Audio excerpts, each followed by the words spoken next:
Hello everyone, সবাই কেমন আছেন? আশা করি সবাই ভালো আছেন।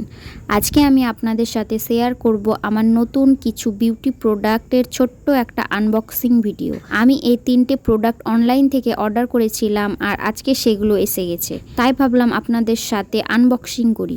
সত্যি বলতে অনলাইন শপিং করলে একটু টেনশন থাকে যে প্রোডাক্ট কেমন আসবে, কিন্তু আলহামদুলিল্লাহ আমার প্রোডাক্টগুলো ঠিকঠাক এসেছে, তাই খুব ভালো লাগছে। প্রোডাক্টটা হাতে পাওয়ার পর আমি খুব এক্সাইটেড ছিলাম। প্রথমে প্রোডাক্টটা ওপেন করলাম, বাবল র্যাপ দিয়ে সুন্দর করে প্যাকিং করা ছিল, দেখতে খুব ভালো লাগছিল। তোমাদের মধ্যে কে কে অনলাইন থেকে বিউটি প্রোডাক্ট কিনতে পছন্দ করো কমেন্ট করে জানিও, আর তোমাদের ফেভারিট বিউটি প্রোডাক্ট কি সেটাও লিখতে পারো। তো প্রথমে যে প্রোডাক্টটা পেলাম সেটা ছিল মেবলিন নিউ ইয়র্কের আইলাইনার। এটা আমি অনলাইন থেকে অর্ডার করেছিলাম, অনেকদিন ধরেই ভাবছিলাম একটা ভালো আইলাইনার নেব, তাই এটা নেওয়া।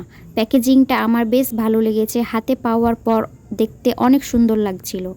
আমি খুব এক্সাইটেড ছিলাম এটা দেখে, পরে ইউজ করে কেমন লাগে সেটাও তোমাদের সাথে অবশ্যই শেয়ার করব। এরপর যেটা আমি আনবক্সিং করলাম সেটা ছিল মেবলিন নিউ ইয়র্কের ফিটমি ফাউন্ডেশন।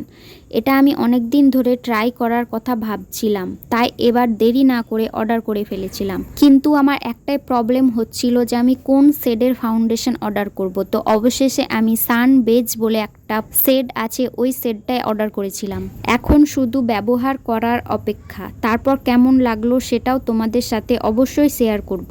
এরপর লাস্ট যে বিউটি প্রোডাক্টটা আমি আনবক্সিং করলাম সেটা ছিল বিউটি বেরি এর রেড লিপস্টিক। এটা দেখে আমি সত্যি অনেক খুশি হয়েছিলাম, কালারটা আমার খুব পছন্দ হয়েছে। অনেক দিন ধরে এমন একটা সুন্দর রেড শেড নেওয়ার ইচ্ছা ছিল, হাতে পাওয়ার পর আরো ভালো লাগছিল। এখন এটা ইউজ করে কেমন লাগে সেটা দেখার অপেক্ষায় আছি, পরে অবশ্যই তোমাদের সাথে এক্সপিরিয়েন্স শেয়ার করব।